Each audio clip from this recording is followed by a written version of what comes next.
251 first to 24 PM Rahul complete मेनू दिखाओ। उपन्यास online पूरा पढ़े उपन्यास बिन। उपन्यास पहला स्टोर सिस्टम अध्याय 1 पहला स्टोर सिस्टम पहला store ads by PubFuture. फिर नहीं लिली 20 साल की उम्र के एक व्यक्ति ने अपने सामने का दृश्य देखकर शिकायत की। दृश्य बहुत गंदा था। अलग अलग रंगों के तरल पदार्थ से भरे कई छोटे कंटेनर जमीन पर पड़े थे। बोतलें टूटी नहीं थी लेकिन फिर भी उसे यह गंदगी साफ करनी पड़ी। यह मेरी गलती नहीं है, ये सब तुम्हारे मेरे साथ न खेलने के कारण हुआ है। आदमी के सिर से एक बच्चे जैसी आवाज आई। आदमी की हथेली के आकार की एक बिल्ली उसके सिर के ऊपर बैठी थी और नीचे की ओर देख रही थी जैसे कि उसका उससे कोई लेना देना न हो। बिल्ली का नाम लिली था। उसके पूरे शरीर पर सफेद फर की परत थी। उसके कान खड़े थे और नारंगी रंग की आंखें काले रंग की थी। मैंने तुम्हें ऐसा करते देखा, आदमी ने उपहास किया। मैंने ऐसा इसलिए किया क्योंकि तुमने मेरे साथ नहीं खेला। तो देखो ये तुम्हारी गलती है आकाश, लिली ने तर्क दिया। आकाश नाम का आदमी अवाक रह गया। उसके पास आहें भरने के अलावा कुछ नहीं बचा था क्योंकि वह इतनी प्यारी थी कि उस पर चिल्लाना नामुमकिन था। मेरी मासूम और प्यारी लिली कहां चली गई? वह मजाक में चिल्लाया। हम्फ, लिली ने उपहास किया। वह उसके सिर से गायब हो गई। अगले ही पल उसके सामने प्रकट हुई और उसके सिर पर थप्पड़ मारा। आउच, वह दर्द से चिल्लाया। अब तुमने ये कर दिया है, आकाश ने कराहते हुए कहा और उसके साथ झगड़ा शुरू कर दिया। कुछ मिनटों के बाद वे दोनों हंसते हुए बैठ गए। उनके झगड़े के बाद गंदगी और बढ़ गई। आकाश ने अनिच्छा से उठकर एक जर्जर दुकान की सफाई शुरू कर दी। कमरे में अजीबोगरीब सामान से भरी हुई अलमारियों की कतारें थी। दुकान जर्जर दिख रही थी लेकिन दुकान में मौजूद ज्यादातर सामान सूरज से भी ज्यादा चमक रहे थे। दुकान में मौजूद कोई भी सामान, दवाइयां या सामान सबसे घातक संघर्ष शुरू करने की क्षमता रखते हैं। इस स्टोर को द फर्स्ट स्टोर के नाम से जाना जाता है। आकाश की लंबाई 6 फीट से ज्यादा थी। उसकी त्वचा गहरे नीले रंग की थी जो जहर से भी ज्यादा नीली थी। उसके कमर तक लहराते काले बाल थे। काली आंखें जो रसातल की तरह रोशनी सोख सकती थी। उसका रूप रंग किसी भी व्यक्ति जैसा ही था। गंदगी साफ करने के बाद वह ग्राहक की प्रतीक्षा में कुर्सी पर बैठ गया। लिली उसके कंधे पर आराम कर रही थी। Ads by PubFuture. तारांकन तारांकन तारांकन। ब्रह्मांड, इंद्रधनुष, आकाशगंगा, द्वार, ग्रह, रेड स्टार। यूनिवर्स रेनबो की कीमत मल्टीवर्स के नाम से जाने जाने वाले महासागर में एक बूंद के बराबर थी। रेनबो उन यूनिवर्स में से एक था जो सिर्फ साधकों के लिए बनाया गया था। क्यों? एक युवा गोरी त्वचा वाले व्यक्ति ने अपनी अंतिम सांस लेते हुए अपनी छाती को पकड़ते हुए पूछा। तुम्हें ऐसा नहीं करना चाहिए था, बुरे आदमी ने बिना पीछे मुड़े कहा। लेकिन सम्राट, बेटे के सामने मैं आपका सबसे वफादार सैनिक हूं, युवक ने शिकायत की। तुम्हें मरे हुए संप्रदाय के युवा गुरु को नहीं मानना चाहिए था, बुरे आदमी ने पीछे मुड़कर मरते हुए युवक की ओर देखते हुए कहा। मुझे ऐसा करना ही था, वरना वह जानवर एक मासूम लड़की को अपवित्र कर देता, युवक ने अपनी छाती पकड़ते हुए चिल्लाया। उसकी छाती पर तलवार से बना एक छेद मौजूद था। मैं जानता हूं, तुम गलत नहीं हो, लेकिन अगर मैं तुम्हें नहीं मारूंगा तो मरे हुए लोगों का संप्रदाय हमारे साथ युद्ध करने की धमकी दे रहा है, बुरे आदमी ने कहा। उसकी आवाज अनिच्छा से कांप रही थी। मुझे माफ कर दो बेटा, तुम एक महान सम्राट बन सकते थे, लेकिन ये दुनिया तुम्हारे जैसे अच्छे लोगों के लिए बहुत क्रूर है। अगर मैं तुम्हें नहीं मारता तो हमें संप्रदाय के साथ युद्ध करना पड़ता। मेरा शाही कर्तव्य मेरे बेटे के जीवन से ज्यादा महत्वपूर्ण है। युद्ध में सिर्फ आम नागरिक ही पीड़ित होते हैं। मेरे बच्चे, बुरा आदमी अब अपनी अभिव्यक्ति को रोक नहीं सका। अपने देश को युद्ध से बचाने के लिए उसे अपने बेटे को मारना पड़ा, जिससे उसकी आंखों से आंसू बहने लगे। अपने पिता को रोता देख युवक केवल आहें भर सका। मुझे एक कमजोर पिता होने के लिए माफ कर दो। अगर अगला जन्म हुआ तो मैं उम्मीद करता हूं कि तुम मेरे जैसे बहादुर पिता से पैदा होगे, बुरे ने कहा। अपनी तलवार म्यान से निकाली और उसे अपनी छाती के घाव में घुसा दिया। मैं मरना नहीं चाहता, मुझे अभी भी बहुत कुछ करना है। अगर कोई भगवान है तो कृपया मुझे एक मौका दें। ये वो आखिरी विचार थे जो युवक ने गुलामी में डूबने से पहले कहे थे। अपने बेटे को मरता देख बुरा आदमी नीचे गिर पड़ा। वह रोने लगा। तुमने सही किया। अचानक एक लबादा पहने हुए आदमी कहीं से प्रकट हुआ और कर्कश आवाज में टिप्पणी की। बुरे आदमी ने कंकाल को मार डालने के इरादे से घूरा। बुरे आदमी की घूरती निगाह देखकर वह आदमी हंस पड़ा। यहाँ से चले जाओ, यह मत सोचो कि मैं तुमसे डरता हूँ, बुरे आदमी ने अपने बेटे की लाश को पकड़े हुए चिल्लाया। हे कंकाल गायब हो गया, लेकिन उसकी भयावह हंसी अभी भी आसपास के वातावरण में गूंज रही थी। तारांकन तारांकन तारांकन। क्या मैं मर नहीं गया? युवक, जो सोचता था कि वह मर चुका है, अचानक खुद को एक जर्जर झोपड़ी के सामने खड़ा पाकर आश्चर्यचकित हो गया। उसने ऊपर देखा और झोपड़ी के ऊपर 3 बड़े सुनहरे शब्द चमकते हुए देखे। पहला स्टोर। अचानक झोपड़ी का दरवाजा खुला। एक आदमी दरवाजे से बाहर आया और एक छोटी सी सफेद बिल्ली उसके पीछे पीछे आई। ओह, एक आत्मा का रूप, बिल्ली ने उसे देखकर टिप्पणी की। बहुत बढ़िया लग रहा है। यह विचार अचानक उसके दिल में आया जब उसने अजनबी को देखा। हेलो, ये कहां है? युवक ने डरते डरते नीचे देखते हुए पूछा। वो उस आदमी की तरफ देखने की हिम्मत नहीं कर पाया क्योंकि जब वह दरवाजे से बाहर आया था तो उसने गलती से उस युवक की आंखों को देख लिया था। उसे लगा कि उसकी आत्मा चूसी जा रही है। डर के कारण उसने ये पूछने की भी हिम्मत नहीं की कि बिल्ली कैसे बोल सकती है। रुको, मुझे अपना जीवन देखने दो। उस आदमी ने उसके सवाल को अनदेखा किया और भावशून्यता से टिप्पणी की। तो मरने से पहले तुम्हारा नाम जॉर्ज था। फिर उस आदमी ने अचानक उससे कहा। उसने अवचेतन रूप से सिर हिलाया और फिर अपने शरीर की स्वयं की क्रिया से उसे झटका लगा। स्वागत है प्रिय ग्राहक। फिर अचानक उस आदमी ने उसका स्वागत किया। फिर वह मुड़ा और दुकान में वापस आ गया। बिल्ली उसके पीछे पीछे चल रही थी। जॉर्ज अवचेतन रूप से उस आदमी के पीछे दुकान में चला गया। वह चलना बंद करना चाहता था लेकिन उसके पैर नहीं माने और उस आदमी का पीछा करते रहे जैसे कि दुकान में उसके लिए कोई कीमती चीज हो। एड्स बाय पब फ्यूचर को फायदा नाप तक और अधिक अध्याय लाने में हमारी सहायता करें। संपर्क टॉस साइट मैप दान करें। जॉर्ज उस आदमी के पीछे केबिन में चला गया। कॉटेज बाहर से और अंदर से भी छोटा लग रहा था, लेकिन उसे ऐसा लगा कि अगर वह पूरे ब्रह्मांड को भी उसके अंदर रख दे तो भी वह वैसा ही दिखेगा। जॉर्ज ने फिर डरते हुए इधर उधर देखा और इतनी सारी अजीबोगरीब चीजें देखकर चौंक गया। उसे अलमारियों में रखी किसी भी चीज के बारे में पता नहीं था, लेकिन वह सब कुछ छीनकर भाग जाना चाहता था। जब वह आदमी पलटकर उसकी ओर देखने लगा तो उसके सारे विचार गायब हो गए। जॉर्ज ने डर के मारे अपनी आंखें नीचे कर ली। आपको डरने की जरूरत नहीं है, उस आदमी ने टिप्पणी की। जॉर्ज की आत्मा अपने आप शांत हो गई, जैसे कि उसने कोई आदेश सुन लिया हो। वह अजनबी से और भी ज्यादा डर गया। मैं आकाश हूँ, वह लिली है। आकाश के नाम से मशहूर उस आदमी ने फिर अपना और बिल्ली का परिचय दिया। फिर उसने अपना हाथ हिलाया और अचानक एक कुर्सी सामने आ गई। आकाश ने फिर जॉर्ज को बैठने का इशारा किया। जॉर्ज ने सिर हिलाया और नई बनी कुर्सी पर बैठ गया। तो तुम क्या खरीदना चाहते हो? आकाश ने जॉर्ज से पूछा। मुझे कुछ नहीं चाहिए। तुम्हें मेरा नाम कैसे पता चला और मैं यहाँ कैसे आया? जॉर्ज ने डरते हुए कई सवाल पूछे। तुमने भगवान से मदद मांगी थी, इसलिए वह तुम्हें मेरी दुकान पर ले आया। आकाश ने जवाब दिया। पलटा और अलमारियों से वे चीजें निकालने लगा जिनकी जॉर्ज को जरूरत थी। जॉर्ज यह जवाब सुनकर अचंभित रह गया। जॉर्ज ने उससे पूछा, तो क्या आप भगवान हैं? नहीं, मैं तो बस एक दुकान का मालिक हूँ। आकाश ने बिना उसकी ओर देखे ही जवाब दिया। ये बिल्ली कैसे बोल सकती है? जॉर्ज ने पूछा, जबकि दुकानदार उसके सवालों से बेपरवाह लग रहा था। पब फ्यूचर द्वारा विज्ञापन जैसे आप और मैं कर सकते हैं, आकाश ने सीधे उत्तर दिया। अगला सवाल जॉर्ज के गले में अटक गया। अगर बिल्लियां बोल सकती हैं तो मैंने अपने पूरे जीवन में एक भी क्यों नहीं देखी? उसने अपने दिल में चिल्लाया, लेकिन उसने जोर से नहीं बोला। फिर अचानक उसके सारे बाल खड़े हो गए क्योंकि उसे अचानक जान का खतरा महसूस हुआ। उसने इधर उधर देखा और लिली को उसे घूरते हुए देखा। लिली, ऐसा मत करो, आकाश ने आदेश दिया। लिली ने उपहास किया और उसे घूरना बंद कर दिया। उसके बाद जॉर्ज ने गहरी सांस ली। धन्यवाद सीनियर। जॉर्ज ने आकाश को धन्यवाद दिया। आकाश ने उसके धन्यवाद पर कोई प्रतिक्रिया नहीं दिखाई। वरिष्ठ, आप बाह्य अंतरिक्ष में कैसे जीवित रह सकते हैं? जॉर्ज ने फिर दूसरा प्रश्न पूछा क्योंकि उसने कभी किसी के अंतरिक्ष में जीवित रहने के बारे में नहीं सुना था। अंतरिक्ष में लटकी झोपड़ी में रहने की तो बात ही छोड़िए, ठीक वैसे ही जैसे तुम अपनी दुनिया में जीवित रह सकते हो, आकाश ने जवाब दिया। जॉर्ज को इस सीधे साधे जवाब से खून की खांसी आने लगी। क्या मैं मर चुका हूँ सीनियर? जॉर्ज ने कुछ देर चुप रहने के बाद पूछा। अगर आपकी जाति में एक से ज्यादा जीवन है तो आप अभी मरे नहीं हैं, आकाश ने बिना पीछे मुड़े जवाब दिया। जॉर्ज ने व्यंगपूर्वक मुस्कुराते हुए कहा, तो फिर मुझे जाने दो। एक मरे हुए आदमी को क्या चाहिए? उसने आह भरते हुए कहा। ठीक है, ये वो चीजें हैं जो शायद आपकी मदद कर सकती हैं। आकाश ने उसकी बात को अनसुना कर दिया। पलटा, अपने हाथ हिलाए और जॉर्ज के सामने अजीब चीजें तैरने लगी। अचानक अजीबोगरीब चीजों के तैरने से जॉर्ज हैरान रह गया। उसे लगा कि उसके सामने रखी हर चीज छीन ली जाए, लेकिन उसने अपने हाथ खुद पर ही रखे। उलझन में उसने पूछा, क्या ये चीजें मेरे लिए हैं सीनियर? हाँ, ये चीजें मेरे स्टोर के उत्पाद हैं। अगर आप इन्हें खरीदने में सक्षम हैं तो आप इन्हें खरीद सकते हैं, आकाश ने जवाब दिया और अपनी उंगलियां चटकाई। अचानक एक बोतल में एक सुनहरी गोली निकली, मानो वह कोई चेतना हो। यह एक जीनियस पुनर्जन्म की गोली है। यदि आप इस गोली को खाते हैं तो आप उच्चतर दुनिया में से किसी एक में पुनर्जन्म लेंगे और आपके पास एक शारीरिक प्रतिभा होगी जो स्वर्ग में चुने गए लोगों से भी अधिक महान होगी। आकाश ने गोली की ओर इशारा किया और इसकी विशेषताओं के बारे में बताया। गोली की विशेषता सुनकर जॉर्ज का जबड़ा खुला रह गया। गोली को देखकर उसकी सांस फूलने लगी। वह दवा छीनकर खा लेना चाहता था, लेकिन उसकी हिम्मत नहीं हुई कि वह अपनी उंगली आगे बढ़ा सके। वह भुगतान विधि के बारे में पूछना भी भूल गया। आकाश ने उसके जवाब का इंतजार नहीं किया। उसने अपनी उंगलियां चटकाई और एक और बोतल जिसमें एक हरे रंग की गोली थी जिस पर लाल घेरा था। यह एक पुनरुद्धार शक्तिवर्धक गोली है। यदि आप इस गोली को खाते हैं तो आप जिस स्थान पर मरे थे उस स्थान पर पुनर्जीवित हो जाएंगे और आपकी साधना बिना किसी सीमा के एक स्तर तक बढ़ जाएगी, आकाश ने समझाया। जॉर्ज ने सिर हिलाया। उसे इस गोली की बहुत परवाह नहीं थी, क्योंकि वह मरे हुए संप्रदाय के लिए अभी भी बहुत कमजोर होगा, भले ही उसका स्तर एक से बढ़ जाए। यह एक रिवाइवल जीनियस गोली है। यदि आप इस गोली को खाते हैं तो आप पुनर्जीवित हो जाएंगे और आपको ब्रह्मांड की सबसे अच्छी प्रतिभा प्राप्त होगी। आकाश ने उसी रंग की अगली गोली की ओर इशारा करते हुए समझाया, लेकिन उस पर लाल के बजाय सुनहरा घेरा था। इसके बाद आकाश ने अलग अलग तरह की गोलियों के बारे में बताना जारी रखा। जॉर्ज ने जितनी ज्यादा गोलियों के बारे में सुना वह उतना ही हैरान होता गया। आकाश द्वारा बताई गई गोलियों में से एक गोली खास तौर पर भयानक थी। उस गोली का नाम था सबसे शक्तिशाली गोली। अगर कोई इस गोली का इस्तेमाल करे तो वह ब्रह्मांड का सबसे शक्तिशाली व्यक्ति बन सकता है। गोलियों के बाद अब खजानों का समय था। इस बार अजीबोगरीब चीजों के समूह से एक अपारदर्शी गोला बाहर निकला। यह नरक की आग के जादूगर का भ्रूण है। अगर आप अपनी आत्मा को इस भ्रूण के साथ जोड़ देंगे तो आपको एक नया शरीर मिलेगा और इस शरीर का नरक की आग पर पूरा नियंत्रण होगा। एक बार जो आग जलना शुरू होती है वह कभी जलना बंद नहीं करती। आकाश ने गोले की विशेषताओं के बारे में बताया। गोला भी एक अनोखा खजाना था, लेकिन गोलियों के बारे में सुनने के बाद भ्रूण जॉर्ज को बिल्कुल भी प्रभावशाली नहीं लगा। आकाश ने फिर से अपनी उंगलियां चटकाई और इस बार एक काली तलवार बाहर निकली। ये ब्लडहॉर्न तलवार है जो कैसलांग के खून और सींग के मिश्रण से बनी है। ये तलवार लड़ते समय खून पी सकती है और जब तक आप कैसलांग के स्तर तक नहीं पहुंच जाते तब तक यह आपको बिना किसी दुष्प्रभाव के मजबूत भी बनाएगी। उसने तलवार की विशेषताएं बताई। अराजकता शेर का स्तर क्या था वरिष्ठ? जॉर्ज ने शेर के स्तर के बारे में जिज्ञासावश पूछा। कल्टीवेशन लेवल में आकाश ने पूछा, क्योंकि मल्टीवर्स में कई पावर सिस्टम थे। जॉर्ज ने सिर हिलाया। स्वर्गीय सम्राट, आकाश ने उत्तर दिया। मैंने इस स्तर के बारे में कभी नहीं सुना वरिष्ठ, जॉर्ज ने पूछा। क्योंकि आप और आपका ब्रह्मांड बहुत कमजोर है, आकाश ने सीधे जवाब दिया। स्वर्गीय सम्राट, आपकी साधना प्रणाली में सबसे उच्च ज्ञात स्तर है, आकाश ने आगे कहा। यह सुनकर जॉर्ज का जबड़ा खुला रह गया। उसकी नजरों में तलवार की कीमत अचानक बढ़ गई। पब फ्यूचर द्वारा विज्ञापन। समय बीतता गया। आकाश अलग अलग खजानों की विशेषताएं समझाता रहा। अब बस आखिरी चीज बची थी। जॉर्ज की हथेली के आकार की एक सुनहरी डिस्क बाहर निकली। उसने तुरंत अपनी आंखें ढांक ली। डिस्क इतनी चमकीली थी कि उसने उसकी आंखों को लगभग अंधा कर दिया, हालांकि वह अपनी आत्मा के रूप में था। इस उपकरण को ऊर्जा प्रणाली कहा जाता है। यह प्रणाली आपकी आत्मा के साथ एक नई दुनिया में स्थानांतरित हो जाएगी और यह आपको बिना किसी सीमा के मजबूत होने देगी जब तक आपके पास अवशोषित करने के लिए पर्याप्त ऊर्जा है।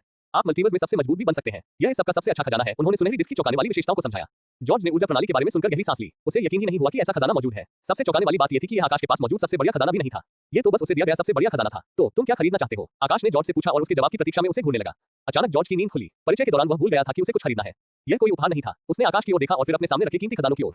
उसके मुंह से निराशा भरी आह निकली। मेरे पास कोई पैसा नहीं है सीनियर, जॉर्ज ने शर्मिंदा होकर आकाश से कहा। आकाश ने जॉर्ज को ऐसे देखा जैसे वह किसी बेवकूफ को देख रहा हो। घूरने की वजह से जॉर्ज का चेहरा लाल हो गया। तुम जब से आए हो बेवकूफी भरे सवाल पूछ रहे हो। अब तुम मुझे भी बेवकूफ समझने लगे हो। बेशक मैं जानता हूं कि तुम्हारे पास पैसे नहीं है। एक मरे हुए आदमी के पास पैसे कैसे हो सकते हैं? आकाश ने चेहरे पर सख्त भाव के साथ जवाब दिया। जॉर्ज को समझ नहीं आया कि जवाब में क्या कहे। सिर्फ इसलिए कि तुम्हारी बिल्ली बोल सकती है और तुम अंतरिक्ष में रहते हो, इसका मतलब यह नहीं कि मेरे सवाल बेवकूफी भरे हैं। उसने मन ही मन सोचा। तुम्हें लगता है कि पैसे से ये चीजें खरीदी जा सकती हैं? इस स्टोर में जो भी चीजें तुम खरीदते हो उनके लिए तुम्हें अनुबंध पर हस्ताक्षर करने की जरूरत होती है। आकाश ने जॉर्ज का मजाक उड़ाया और फिर चीजें खरीदने की आवश्यकता के बारे में बताया। जॉर्ज ने उपहास को अनदेखा कर दिया। इस लॉट में सबसे सस्ती चीज खरीदने की क्या जरूरत है सीनियर? जॉर्ज ने फिर खरीदने के तरीके के बारे में सुनने के बाद पूछा। आकाश ने भ्रूण की ओर इशारा करते हुए बताया, ये सबसे सस्ता है। इसके लिए आपको 30 साल में केवल एक सुपर क्लस्टर कोर का भुगतान करना होगा। भाड़ में जाओ। जॉर्ज खुद को रोक नहीं सका और जोर से चिल्लाया। मुझे अपना संयम खोने के लिए खेद है। उसने अपनी गलती का एहसास किया और अगले ही पल माफी मांगी ताकि आकाश नाराज न हो जाए। It's all. You are not the first to do this. I don't understand how someone can think these treasures are inexpensive. Akash commented as every single customer lost their composure after hearing even the lowest price. But a super Clister core, George wanted to still complain about the prices, but his words got stuck in his throat when Lily glared at him. I thought the revival powder pill would be the cheapest. George then asked another question, as he didn't want to face the eye of Lily. I told you, he's an idiot. I still don't understand why he was even brought here. Lily scoffed at George in her childish voice. George wanted nothing more than to squish Lily's face due to her voice. As if Lily understood his thoughts, she hissed at him and revealed her shiny and sharp claws. Stop it. We are doing business, Lily, Akash ordered. Lily scoffed and left the hall. I won't even try to answer this question of yours, Akash then told George. George smiled wryly at the response. It seems the senior is very moody, he thought in his heart. How much does this golden disc cost, senior? He then asked, pointing at the golden disc. Are you sure you want to know this? Akash asked as if he knew the future response of George. George nodded at Akash's question. Fine, it costs 108 universal cores every day for 108 days, Akash answered expressionlessly. George didn't even listen to the whole statement as he stopped hearing everything after universal core. He didn't speak anything for some time after that. So, do you want to know other treasure spills prices? Akash asked and broke the silence. George shook his head. He couldn't hear outrageous prices anymore. Senior, what if I am unable to pay? George asked the most critical question. You don't want to hear that, Akash replied expressionlessly, but the air around George suddenly turned murderous. He shrank his neck due to fear. He only took a breath when the murderous aura vanished. But you don't have to worry about not paying all the expensive cost. Whenever you buy something from the store, you always earn more than what you paid, Akash explained. George fell silent. After thinking for hours, George finally made his decision. Akash also didn't disturb him as the decision was too significant for George. He pointed at the embryo with shaking fingers and told Akash, I'll take this, senior. Akash nodded and snapped his fingers. Then suddenly, a piece of brown animal skin appeared in front of him. The blood-colored flourishing words started appearing on the paper as if someone was writing. After a few seconds, the document was complete. Aakesh ने जानवर की खाल George को थमा दी। उसने उसे सम्मानपूर्वक लिया और पूरा दस्तावेज पढ़ा। अनुबंध बहुत कठोर नहीं था, लेकिन शुरुआती बिंदु ने उसे भ्रमित कर दिया। भ्रमित होकर उसने आकेश की ओर देखा और पूछा, ओम वरिष्ठ, दस्तावेज में लिखा है मुझे नरक में स्थानांतरित कर दिया जाएगा और वहीं से शुरुआत करनी होगी। नरक की आग तो नरक की आग है, तो फिर आप इसके लिए प्रशिक्षण कहां लेंगे? आकाश ने भावशून्यता से उत्तर दिया। उन्होंने कहा, आपको चिंता करने की कोई जरूरत नहीं है। नरक में आपका रहना स्थायी नहीं है। प्रशिक्षण लेने और शक्तिशाली बनने के बाद आप जब चाहे नरक से बाहर निकल सकते हैं। लेकिन सीनियर, मैंने सुना है कि नरक से वापसी संभव नहीं है। जॉर्ज ने अपनी शंका व्यक्त की। जनजात निवासी जो आपके जैसे कमजोर हैं, वे वहां से नहीं जा सकते ताकि आपके जैसे कमजोर ब्रह्मांड बच सके। आप बस वहां जा रहे हैं और अगर आप पर्याप्त शक्तिशाली हैं तो कोई भी वहां से जा सकता है। अंत में सब कुछ शक्ति पर निर्भर करता है। नरक मल्टीवर्स में ब्रह्मांडों के समूह में से एक है, आकाश ने समझाया। यह आपके लिए तो एक क्लस्टर है, लेकिन अधिकांश लोगों के लिए नहीं। जॉर्ज ने अपने दिल में शिकायत की, लेकिन जवाब के प्रति अपनी स्वीकृति दिखाने के लिए वह मुस्कुराया। क्या तुम्हें लगता है कि मैं तुम्हारे विचार नहीं सुन सकता? आकाश ने अचानक पूछा। अचानक जॉर्ज के चेहरे की मुस्कान गायब हो गई। मुझे माफ कर दो सीनियर, मेरा इरादा आपका अपमान करने का नहीं था। जॉर्ज ने माफी मांगी, जबकि डर के कारण उसकी पीठ पसीने से तर हो गई थी। यदि आप तैयार हैं तो अनुबंध पर हस्ताक्षर कर दीजिए। आकाश ने उसकी माफी को नजरअंदाज करते हुए उसे आदेश दिया। जॉर्ज को नहीं पता था कि अनुबंध पर हस्ताक्षर कैसे करें, इसलिए उसने पूछा, मैं अनुबंध पर हस्ताक्षर कैसे करूं? मैं एक आत्मा हूं, मेरे पास खून नहीं है। अनुबंध पर हस्ताक्षर करना इतना जटिल नहीं है। आपको बस अपने मन में अनुबंध पर हस्ताक्षर करने के बारे में सोचना है और आपका नाम अनुबंध पर दिखाई देगा। आकाश ने उत्तर दिया। जॉर्ज ने सिर हिलाया और अपने मन में अनुबंध पर हस्ताक्षर करने के बारे में सोचा। जॉर्ज अचानक दर्द के कारण कराह उठा। दर्द थोड़े समय के लिए था, लेकिन ये तीव्र था। उसे लगा जैसे कोई उसकी आत्मा को काट रहा है। अनुबंध में दर्द कम होने के बाद उसके नाम के नीचे उसकी आत्मा के रूप का गहरा लाल रंग दिखाई दिया। आकाश ने अनुबंध वापस ले लिया। अचानक आसमान में एक बहुत बड़ी खड़ी आंख दिखाई दी। रहस्यमयी आंख वाले राक्षस के काले श्वेत तल पर सफेद पुतलियां थीं। जानवर के बाएं और दाएं दोनों तरफ 16 छोटे-छोटे एकल पंख थे। खड़ी आंख ने सीधे जॉर्ज और अनुबंध को देखा। जॉर्ज को लगा कि जब आंख ने उसे देखा तो उसका पूरा शरीर ठंडा हो गया। उसे लगा कि वह बर्फीले तूफान में नंगा खड़ा है। कुछ सेकंड के बाद अनुबंध खत्म होने लगा। समझौते के पूरी तरह खत्म हो जाने के बाद राक्षस भी गायब हो गया। खड़ी आंख के गायब होने के बाद जॉर्ज के दिमाग में लाल रंग का एक काला टाइमर दिखाई दिया। वह क्या था सीनियर? जॉर्ज ने कांपते हुए आकाश से पूछा। वह अभी भी उस भावना के बारे में सोचकर डर से कांप रहा था। ओह, ये कॉस्मोस कॉन्ट्रैक्ट 20 था। ये 20 मल्टीवर्स के आसपास के कॉन्ट्रैक्ट्स का अवलोकन करता है। आकाश ने 20 के बारे में बताया। आपके दिमाग में एक टाइमर आया होगा, फिर उसने जॉर्ज से पूछा। जॉर्ज ने सिर हिलाया। टाइमर से ज्यादा समय मत लो, नहीं तो तुम्हें जानवर के क्रोध का सामना करना पड़ेगा। आकाश ने फिर उसे सच चेतावनी दी। जॉर्ज ने सिर हिलाया। उसका सिर चोंच मारने वाले मुर्गे की तरह था, ताकि वह अपनी समझदारी दिखा सके। अनुबंध तोड़ने का कोई तरीका जानना चाहते हो? आकाश ने अचानक जॉर्ज से पूछा। यह एक अप्रत्याशित सवाल था, जिसे सुनकर जॉर्ज अवाक रह गया। उसने अपना सिर हिलाया, ये सोचकर कि स्टो का मालिक शायद उसकी परीक्षा ले रहा है। चिंता मत करो, यह कोई परीक्षा नहीं है। आकाश ने जॉर्ज के विचारों को समझाते हुए कहा। जॉर्ज ने फिर भी अपना सिर हिलाया। वह वास्तव में जानना नहीं चाहता। जिस क्षण उसने अनुबंध पर हस्ताक्षर किए, उसने शुल्क का भुगतान करने के लिए प्रतिबद्धता जताई थी। पब फ्यूचर द्वारा विज्ञापन। जॉर्ज के दृढ़ इनकार को देखकर आकाश मुस्कुराए बिना नहीं रह सका। तुम बेवकूफी भरे सवाल पूछते हो, लेकिन तुम एक ईमानदार आदमी हो। उसने जॉर्ज की तारीफ की। वरिष्ठ, आप भी एक सामान्य व्यक्ति की तरह मुस्कुराते हैं, जॉर्ज ने अचानक कहा। उसने देखा कि वह अपनी सीमा से ज्यादा बोल रहा है, इसलिए उसे अजीब लगने लगा। आकाश ने उसकी माफी का जवाब नहीं दिया और भ्रूण उसे थमा दिया। जॉर्ज के चेहरे पर गंभीरता का भाव दिखाई दिया और उसने धीरे से भ्रूण को अपने हाथ में ले लिया। आकाश ने जॉर्ज को सख्त चेतावनी देते हुए कहा, भुगतान करने की अंतिम तिथि 30 वर्ष है और याद रखें कि इसमें कोई ब्याज नहीं है। या तो समय पर भुगतान करें या परिणाम भुगतने के लिए तैयार रहें। जॉर्ज के धन्यवाद कहने से पहले ही आकाश ने हाथ हिला दिया। जॉर्ज और भ्रूण दोनों अचानक स्टोर से गायब हो गए। क्या तुम्हें लगता है कि वह पैसे चुका पाएगा? जॉर्ज के जाने के बाद लिली जब आकाश के कंधे के पास लौटी तो एक बचकानी आवाज ने पूछा। उसे तो करना ही था। आकाश ने भावशून्यता से हाथ हिलाते हुए जवाब दिया। उसके बाद बाहर पड़ी सारी चीजें अपने आप ही अपनी अलमारियों में वापस चली गईं। तुम मुस्कुराए। लिली उसके सिर पर कूद पड़ी और पूछा। आकाश ने जवाब दिया, हाँ, वह बोला और नेकदिल है, लेकिन दुनिया को उसके जैसे लोगों की जरूरत है। लिली ने कहा, वह भी बेवकूफ है। आकाश ने जवाब में केवल मुस्कुराया। चलो परस्यूट ऑफ इटर्नल का नवीनतम अध्याय पढ़ते हैं। आकाश ने घोषणा की। अगर आप मुझे भविष्य देखने दे तो हम पूरी कहानी पढ़ सकते हैं, लिली ने बड़बड़ाते हुए कहा। पब फ्यूचर द्वारा विज्ञापन। और इसमें क्या मजा होगा? आकाश ने धीरे से लिली के छोटे से सिर पर हाथ मारा और जवाब दिया। नरक की छोटी दुनियाओं में से एक। ये बंजर भूमि थी जहां जीवन का कोई निशान नहीं दिखता था। हम क्या हुआ? जॉर्ज ने अचानक स्वयं को एक अलग वातावरण में पाया और आश्चर्य से कहा। जॉर्ज ने व्यंग्यात्मक मुस्कान के साथ कहा, सीनियर ने मुझे चेतावनी भी नहीं दी। उसे भ्रूण अपने पास नहीं दिखा, इसलिए उसने उसे इधर-उधर ढूंढा। उसने भ्रूण को अपने बगल में जमीन पर पड़ा हुआ पाया। भ्रूण का उपयोग कैसे करना है, ये ज्ञान अचानक उसके दिमाग में आया। सीनियर ने ऐसा कब किया? उसने भयभीत होकर कहा। आकाश के लिए उसका डर और भी बढ़ गया। उसने भ्रूण को गोले के साथ अलग-अलग हिस्सों में 7 बार थपथपाया। भ्रूण गहरे लाल रंग में चमकने लगा। भ्रूण ने अचानक जॉर्ज की आत्मा को अपने में समाहित कर लिया। जॉर्ज उस दर्द के कारण चिल्लाया जो उसे अभी महसूस हो रहा था। दर्द बहुत अचानक और बहुत तीव्र था। उसे लगा जैसे चींटियां उसकी आत्मा को धीरे-धीरे काट रही हो। उसका पूरा शरीर बन रहा था, इसलिए यह प्रक्रिया घंटों तक चलती रही। समय बीतने के साथ दर्द और भी बढ़ गया। उसने दर्द के कारण प्रक्रिया को बीच में ही छोड़ने की भी कोशिश की, लेकिन उसके न चाहने के बावजूद प्रक्रिया जारी रही। जब उसका पूरा शरीर तैयार हो गया तो दर्द कम हो गया। क्या ये पूरा हो गया? जब कई मिनट तक दर्द नहीं हुआ तो उसने कराहते हुए कहा, अरे मेरा हाथ लाल क्यों है और मेरा हाथ इतना बड़ा क्यों है? जब उसने देखा कि उसका हाथ बहुत बड़ा और लाल हो गया है तो वह अचानक चिल्लाया। वह जल्दी से उठ खड़ा हुआ। फिर उसने देखा कि उसके शरीर का हर हिस्सा लाल हो गया था। फिर उसने अपने हाथों से अपना चेहरा टटोला और दंग रह गया। मैं कौन सा जानवर बन गया? उसने कहा, क्योंकि वह अपने चेहरे की खुरदरापन को महसूस कर सकता था और उसकी दोनों भौहों के ठीक ऊपर 2 छोटे सींग थे। क्या मैं भी लंबा हो गया हूं? जब वह खड़ा हुआ तो उसे खुद ही लंबा लगा। मेरा लिंग कहां है? उसने अपने चेहरे पर एक भयावह भाव के साथ चिल्लाया, क्योंकि उसे वहां केवल एक समतल क्षेत्र दिखाई दिया। उसने इस उम्मीद में वहां धक्का देने की कोशिश की कि कुछ निकल आएगा, लेकिन कुछ नहीं हुआ। मुझे पहले इस क्षेत्र की जांच करनी चाहिए, न कि मुझे देखना चाहिए। कुछ देर निराश रहने के बाद उसने बड़बड़ाया, क्योंकि वह एक अनजान खुले क्षेत्र में था और वह भी नरक में। वह किसी भी सुरक्षित स्थान पर अपने शरीर और शक्ति के बारे में कभी भी पता लगा सकता था। अगर कोई शक्तिशाली प्राणी यहां आ जाए तो उसे ये भी पता नहीं चलेगा कि इस खुले क्षेत्र में उसकी मृत्यु कैसे हुई। चलते समय उसे बहुत असहजता महसूस हो रही थी, क्योंकि ये उसके पिछले मानव शरीर से बिल्कुल अलग शरीर और यहां तक कि अलग-अलग विशेषताएं थी। वह घंटों तक चलता रहा, लेकिन उसे कुछ नहीं मिला। पूरे इलाके में अंधेरा था, क्योंकि सूरज कभी नरक में नहीं चमकता। कई घंटों के बाद वह थककर बंजर जमीन पर बैठ गया। उसकी पलकें अचानक भारी होने लगी। वह जागना चाहता था, लेकिन वह जाग नहीं सका। नतीजतन जागने की नाकाम कोशिश के बाद वो जमीन पर गिर पड़ा। नरक में रात सर्वव्यापी थी, इसलिए दिन और रात के बीच अंतर करने का कोई तरीका नहीं था। इसलिए जब जॉर्ज जागा तो उसे पता नहीं था कि वह कितनी देर सोया था। फिर उसे अनुबंध पर हस्ताक्षर करने के बाद दिखाई देने वाला टाइमर याद आया। उसने टाइमर के बारे में सोचा, फिर अचानक यह उसके दिमाग में आ गया। टाइमर ने 29 घंटे 11 मिनट 19 सेकंड दिखाया, जिसमें टाइमर वर्ष, महीने, दिन का प्रतिनिधित्व करता था। अरे, मैं लगातार 12 दिनों तक सोता रहा। भगवान का शुक्र है मैं अभी भी जीवित हूं, उसने चौंकते हुए कहा। उसने गहरी सांस ली, क्योंकि वह इतने लंबे समय तक खुले में रहने के बावजूद जीवित था। अचानक उसके दिमाग में नरक की आग को रोकने का एक जरूरी विचार आया। वह अपने विचारों के साथ आगे बढ़ा और नरक की आग के बारे में सोचा। रात से भी ज्यादा काली एक छोटी सी आग उसके हाथ में उभरी। उस आग ने जॉर्ज की रीढ़ में सिहरन पैदा कर दी। उसे अचानक नरक की आग में जलने का भ्रम हुआ। उसने डर के कारण नरक की आग को वापस ले लिया। जॉर्ज अभी शांत भी नहीं हुआ था कि अचानक उसके सिर में दर्द होने लगा। उसने अपना सिर पकड़ लिया और चिल्लाया। दर्द शांत होने के बाद उसके मन में नरक की आग पर नियंत्रण के बारे में नई यादें उभरने लगी। यादों में साधना से अलग एक अलग शक्ति प्रणाली, मैथ सिस्टम की जानकारी भी शामिल थी। स्मृति ने बताया कि इस मल्टीवर्स में जादूगर प्रणाली में 11 स्तर है। स्तर 11 जादूगर स्वर्गीय सम्राट के बराबर है। बहुत कम प्राणी स्तर 11 जादूगर के स्तर तक पहुंच पाए हैं। जादूगर प्रणाली में स्तर 11 अमरता का स्तर था। जॉर्ज अपने वर्तमान शरीर में जादूगर प्रणाली के अनुसार एक प्राथमिक स्तर 4 जादूगर था। मैं प्रारंभिक आत्मा गठन साधक के बराबर पैदा हुआ हूं, उसने कहा जब उसने जादूगर प्रणाली के साथ साधना प्रणाली की तुलना की। मरे हुए संप्रदाय का नेता केवल एक देर से आत्मा गठन साधक था। मेमोरी में लेवल 11 हेल्फायर मैच तक पहुंचने का पूरा ज्ञान था। इस ज्ञान के लिए केवल एक सुपर क्लस्टर कोर, उसने बड़बड़ाया, क्योंकि जिस कीमत को उसने महंगा समझा था वह उत्पाद की तुलना में गंदगी निकली। उसने अपनी याददाश्त से नरक के बारे में भी बहुत कुछ सीखा। उसे उस दुनिया के बारे में जानकारी थी जिसमें वो वर्तमान में था, सौभाग्य से या संयोग से।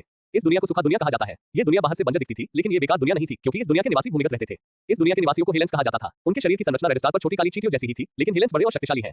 सुखा एक छोटी दुनिया है जहां उच्चतम स्तर का प्राणी लेवल 3 जादूगर के बराबर हो सकता है। Ads by PubFuture. इसके अलावा उसने जाना कि उसका वर्तमान शरीर किस जाति का है। वह नरक की मध्यम जातियों में से एक इन्फिनल से संबंधित था। वह वर्तमान में एक आम इन्फिनल था क्योंकि उसके पास केवल 2 सींग थे। जैसे जैसे उसके सींग बढ़ेंगे, नरक के कबीले में उसकी स्थिति भी बढ़ती जाएगी। चूंकि वह पहले से ही सबसे शक्तिशाली था, इसलिए जब तक वह इस ग्रह पर है, उसे किसी से डरने की जरूरत नहीं है। उसने इस दुनिया को जीतने का फैसला किया ताकि वह खुद को लेवल 5 तक बढ़ाने के लिए सामग्री प्राप्त कर सके और फिर इन्फिनल्स की दुनिया के लिए निकल सके।